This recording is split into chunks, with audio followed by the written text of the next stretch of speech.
Bismillahirrahmanirrahim. Assalamualaikum warahmatullahi taala wabarakatuh. Alhamdulillahirabbil alamin. Wassalatu wassalamu ala asyrafil anbiya'i wal mursalin wa ala alihi wa sahbihi ajma'in. Okey, alhamdulillah dalam video kali ini kita akan berbincang berkenaan dengan soalan ibadah.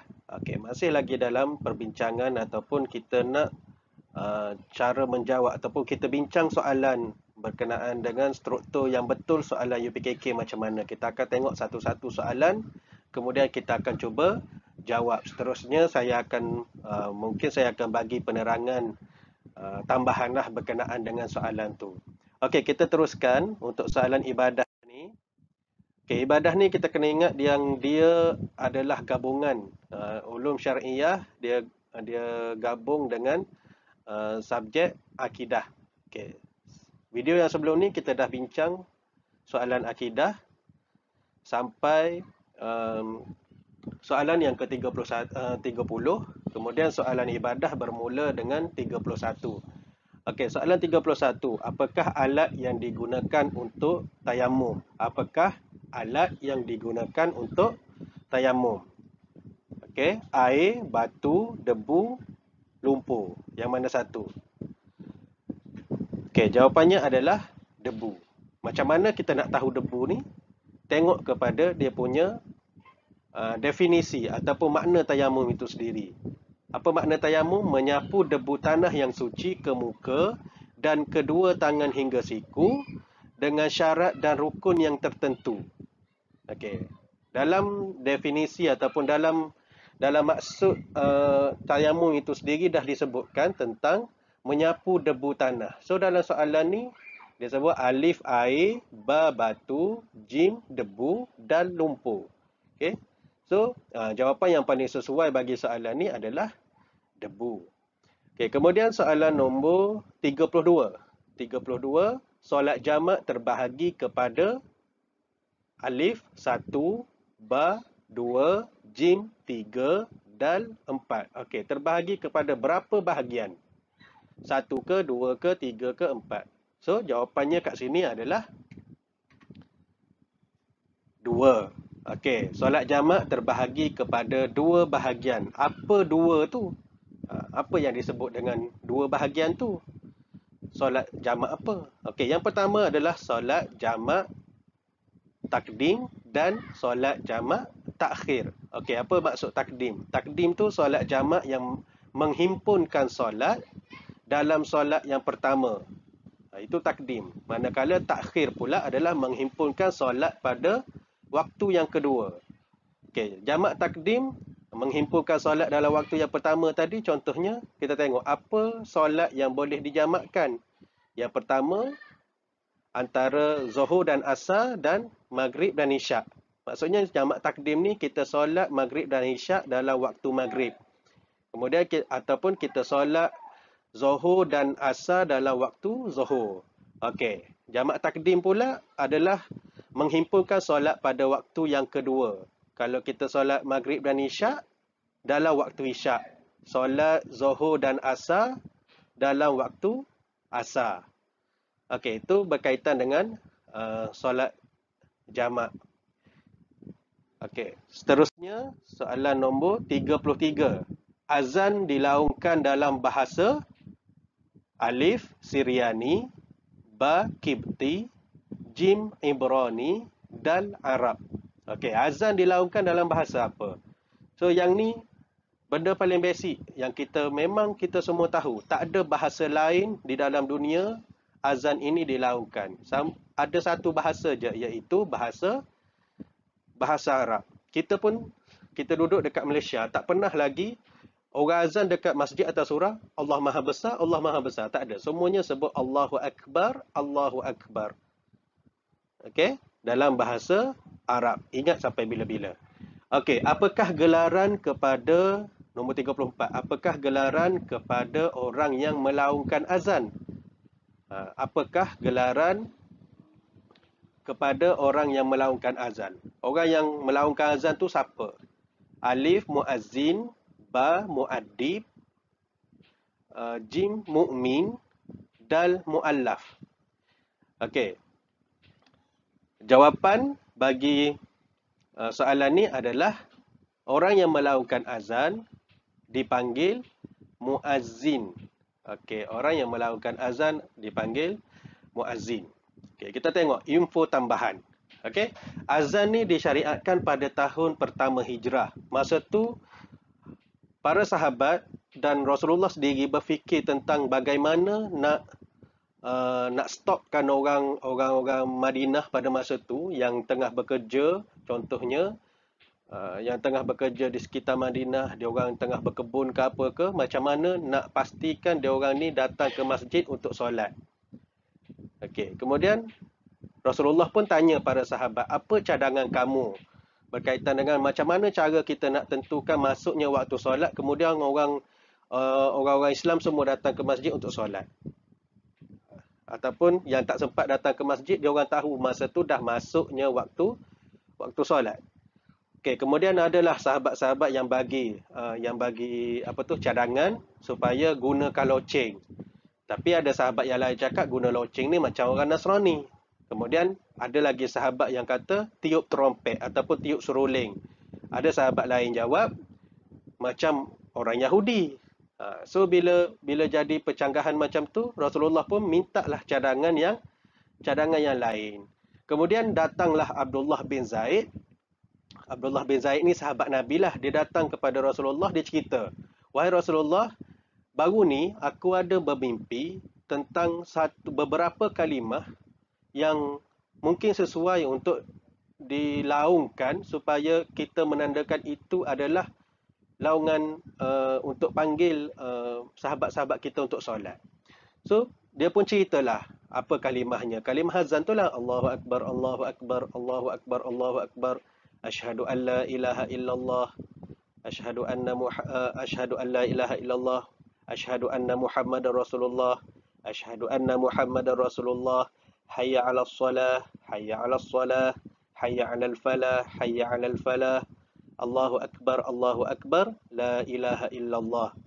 Okey, Rasulullah pun kata, okey, ini sesuatu yang baik, kenapa kamu tak bagi tahu aku secara lebih awal? Rupanya sahabat tu terlupa nak bagi tahu Rasulullah. Bila Rasulullah tanya ni, barulah dia teringat akan mimpi dia tu. Dan bila terdengar macam tu, Saidina Umar pun cakap, wahai Rasulullah, sesungguhnya aku pun terlupa bahawasanya aku pun bermimpi benda yang sama macam Abdullah bin Zaid tadi. So, dua orang sahabat yang bermimpi tentang benda yang sama tentang kalimah-kalimah azan.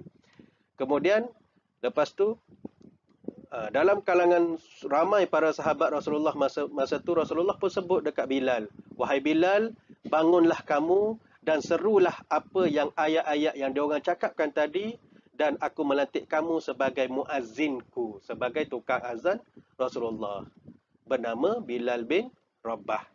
Okey. So, macam kita sekarang ni, kita tak terlalu terdedah dengan perkataan muazzin.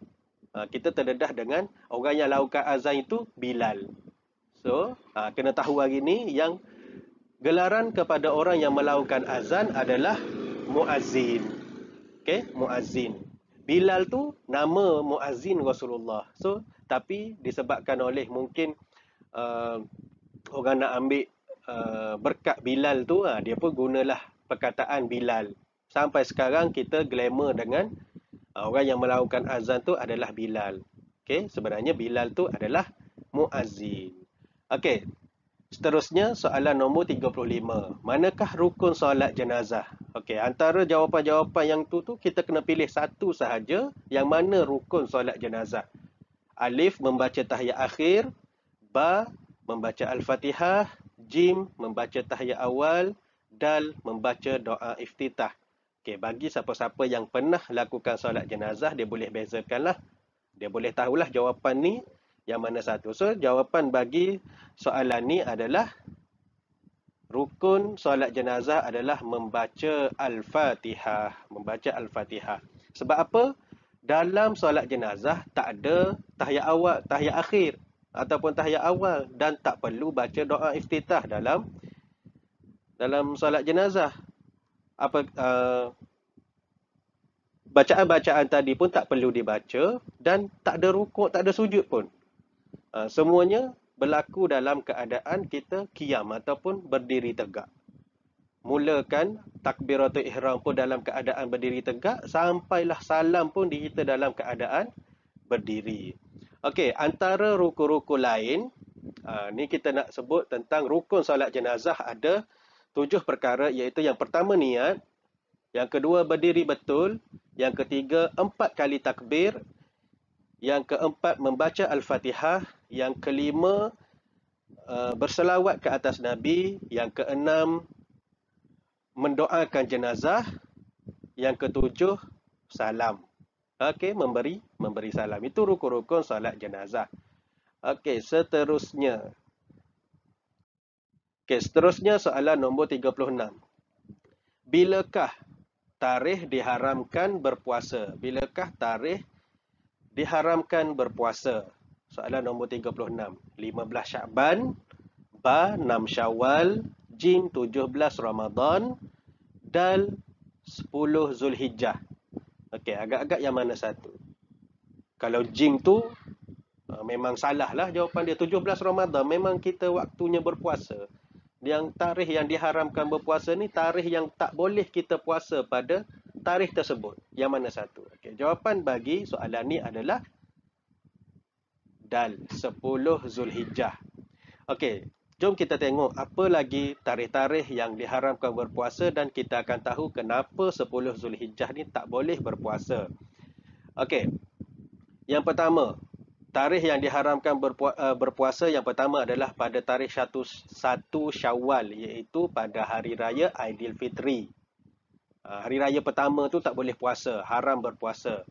Kemudian yang kedua, pada tarikh 10 Zulhijjah, iaitu pada hari raya pertama, hari raya Aidil Adha. Okay, 10 Zulhijjah ni diharamkan berpuasa kerana dia hari raya Aidil Adha. So, kita diharamkan berpuasa. Kemudian yang ketiga, hari-hari tasyrik, iaitu hari ke-10, hari ke-11, 12 dan 13 Zulhijjah pun tak boleh berpuasa. Kemudian yang keempat, hari yang diharamkan berpuasa adalah hari Syak. Hari Syak ni ialah hari yang kita ragu-ragu sama ada hari tersebut dah masuk bulan Ramadan ataupun tidak. Maksudnya berlaku pada 30 Syakban lah. Kadang-kadang bulan Islam ni dia tak cukup 29 terus 1 Ramadan, 29 Syakban 1 Ramadan. So hari yang ke-30 tu adalah hari Syak. So kita tak boleh nak berpuasa. Okey, soalan seterusnya, soalan nombor 37.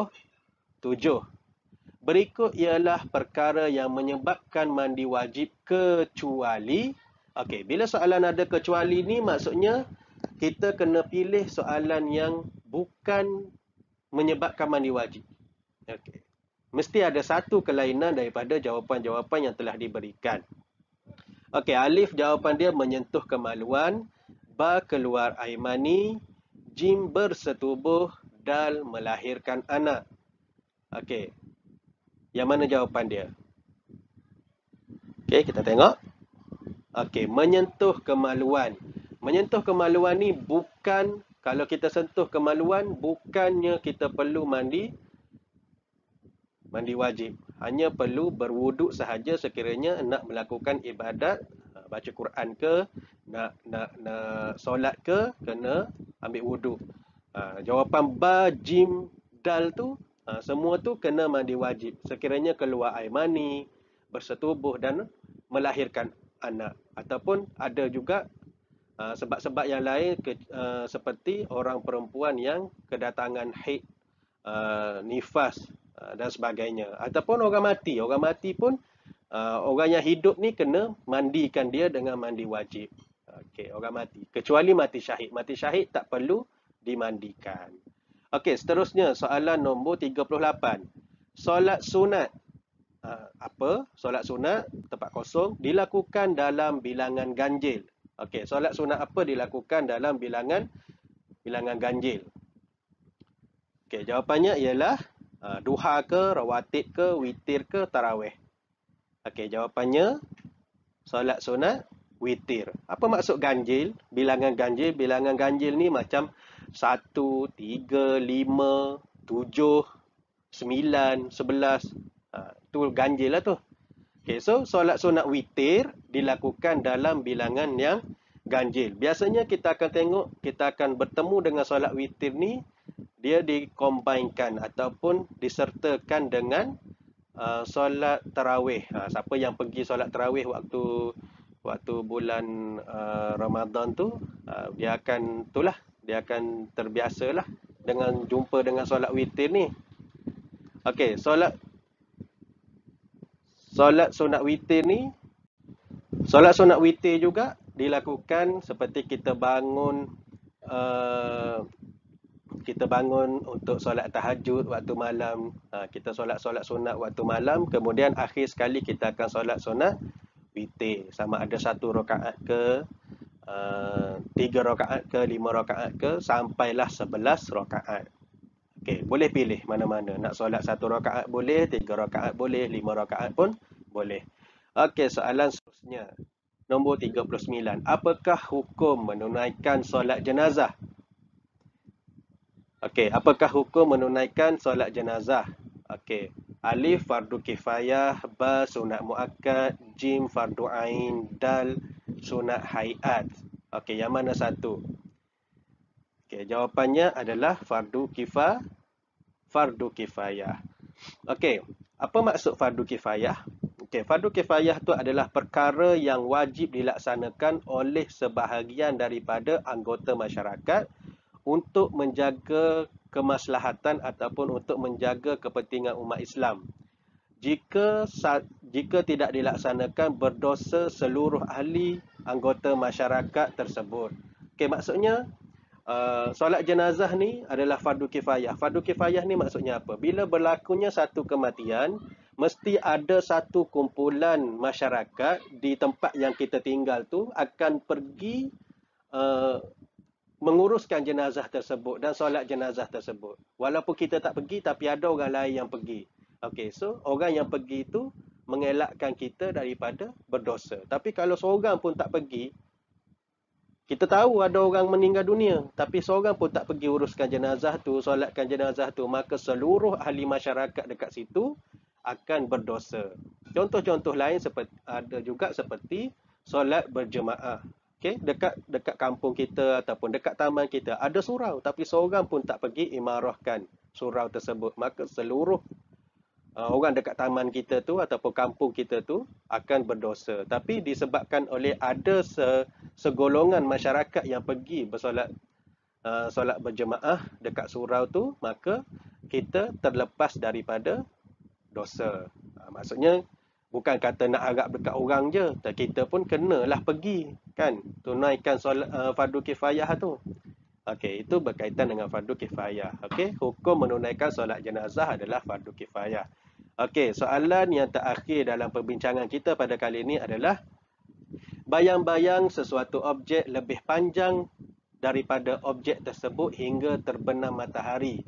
Pernyataan di atas berkaitan dengan solat fardu. Bayang-bayang suatu objek lebih panjang daripada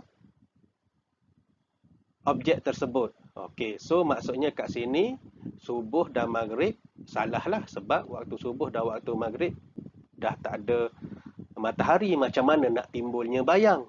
Okey, so antara zuhur dan asar. So jawapan dekat sini adalah waktu asar. So dia terjadi. Maksud bayang-bayang sesuatu objek lebih panjang daripada objek tersebut hingga terbenam matahari ni, maksudnya awak ambil lah contohnya bila nak tiba waktu pukul 4 ke, pukul 4.30 ke, cuba kita tengok bila petang je, kita ambil satu objek, contohnya satu batang kayu, dan kita akan tengok batang kayu tu, bayang-bayang dia akan lagi panjang daripada objek. Contoh batang kayu tu kita tegakkan, tapi bila bayang dia jadi lebih panjang daripada objek yang kita gunakan untuk mengukur tu. So kita tahulah masa tu dah masuknya waktu asar. Cuma sekarang ni kita dah yalah, zaman teknologi, zaman dah berubah, dah lama dah keluarnya takwim. Dalam phone pun dah ada bunyi azan. Bila kita setkan waktu azan, just pilih je kita duduk dekat mana-mana, kemudian bila tibanya waktu azan, waktu solat, maksudnya waktu solat, phone kita tu akan berbunyi, menandakan maksudnya waktu waktu solat. Okey. Okey, insya-Allah sekadar itu sahaja untuk video kali ini. Dan mungkin perkara-perkara yang berkaitan dengan apa yang kita telah bincangkan dalam video kali ini, tajuk-tajuk penting yang ada dalam soalan pada kali ini saya akan letak dekat link dia dekat description. So maksudnya kalau kita jawab tentang solat jenazah, saya akan bagi link yang solat jenazah tu kepada awak melalui description. So boleh tengok kat situ lah. So kalau video ini memberi manfaat, jangan lupa subscribe dan share-sharekan kepada kawan-kawan yang lain. Wallahu a'lam. Assalamualaikum warahmatullahi taala wabarakatuh.